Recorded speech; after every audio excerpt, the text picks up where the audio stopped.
Hi golfers, Nick here from GOLFTEC Singapore. It's Friday, so welcome to another lesson on golf tips. This week on golf tips, we're going to take a look at the difference between a driver and an iron. So we're going to take a look at the golf swing using the 3D motion here that we use at GOLFTEC, see what the difference is. So the average tour players, they swing a 7-iron around 90 miles an hour and they swing a driver over 110 miles an hour. So what is the difference between the two swings? We're going to take a look at how the body moves using the 3D motion and compare the swing between an iron and a driver. For today's video, I'm going to hit two shots. The first one will be with an iron and the second one will be with a driver. Then we're going to sit down afterwards, compare the two swings, compare the shots, see what the difference is in how the body moves using the 3D motion. So first up, just a 7-iron. So sort of normal golf swing.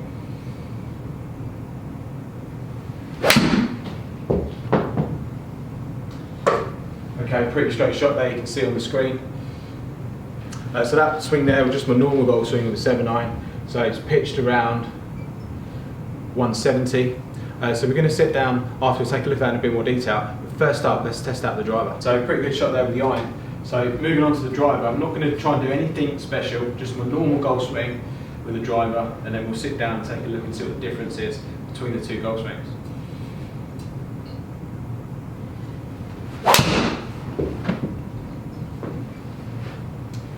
Okay, again, pretty good shot, pretty straight shot there. So it's going to be interesting to see what the difference is. Obviously, in terms of distance, big difference in distance, around about 100-yard extra carry with the driver, an extra 20 miles an hour clubbing speed. So let's sit down now and take a look at those two golf shots. So you've seen me hit the shots there on the GC2. So on the left here, I've got the iron, on the right, I've got the driver. Just before we take a look at the swing and look at the motion numbers, let's first of all just look at the ball position. So first of all, we have the ball position for the driver, basically off that left shoulder, and then for the iron, we'll see how you've got it behind the left shoulder.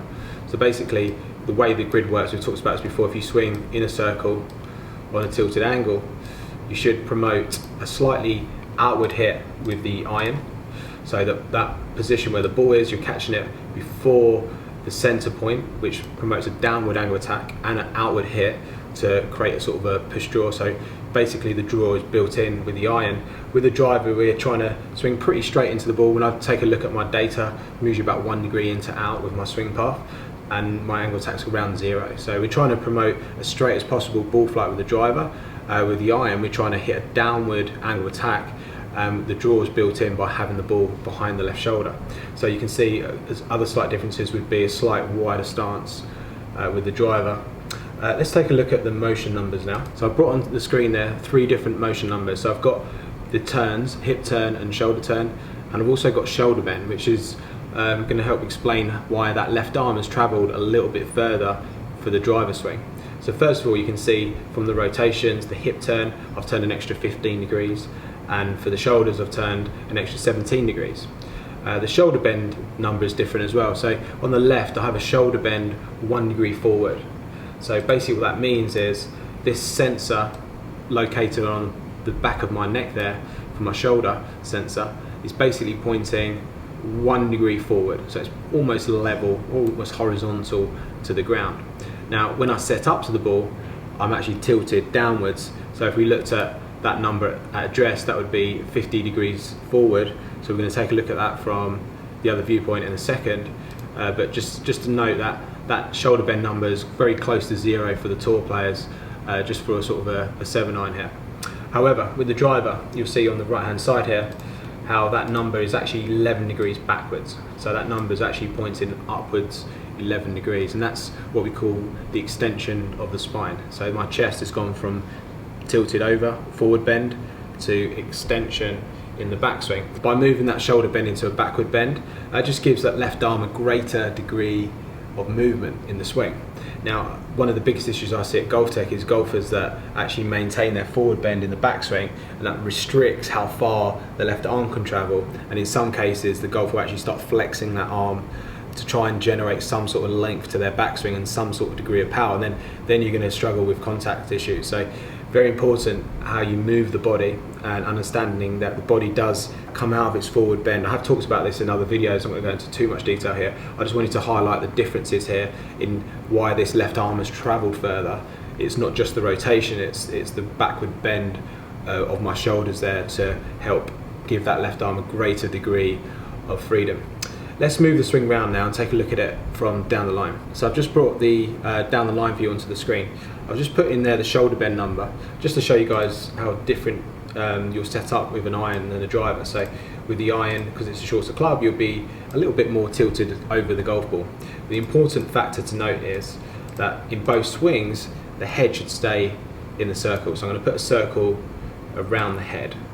So this is quite an important factor. Basically at the top of the backswing, that head should stay in that circle, and that's you keeping your inclination to the ground. So you'll see how my shoulders are turning on a slightly steeper angle with the iron than they are with the driver, and that's because of the way I'm tilted over at address to keep that inclination to the ground.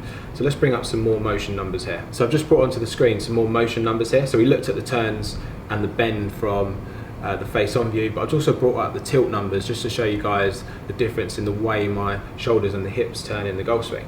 So on the right here with the driver, my shoulders are only tilted at 20 degrees, whereas with the iron they're tilted more at 36. So you can see that's partly to do with my angle that's set up at address. So I want my head to stay in that circle, keep my inclination to the ground, and because I was tilted over more with my iron, the shoulders turn on a steeper angle to keep that head in that circle. Notice also the hip tilt is the same for both swings, which is interesting. So that's just the angle my hips are turning on. Even though my hip turn was more with the driver than it was compared to the iron, the angle they turn on is the same. So it's very important to understand that in the golf swing there is a side tilt to the left, there's an extension of the spine, that's the shoulder bend number, and the more you extend that spine, the more you move that into a backward bend, the more freedom this left arm has to travel in the golf swing. But the keys are, with both swings I'm trying to keep my head in that circle, trying to keep my inclination to the ground from this viewpoint. So I just brought up some ball data on the screen here. Just to finish up, we're going to take a look at the top of the backswing again and then the finish position. So first of all, ball speed 121 with the iron, 154 with the driver, and then carry distance 172 with the iron and sort of 270 with the driver, so almost 100-yard extra carry with the driver. We looked at these numbers a second ago. So now taking it into the finish position, I'm going to keep these numbers there. You'll notice how there's a few similarities here. So in the finish, the hip turn is virtually the same. I have a bit more shoulder turn with the driver than I do with the iron. Also notice the shoulder bend number. So we looked at this in the backswing, how in the backswing the shoulder bend goes from forward to backwards in the driver. With the iron it goes from forward to around 0. So in both cases the spine is extending a certain amount.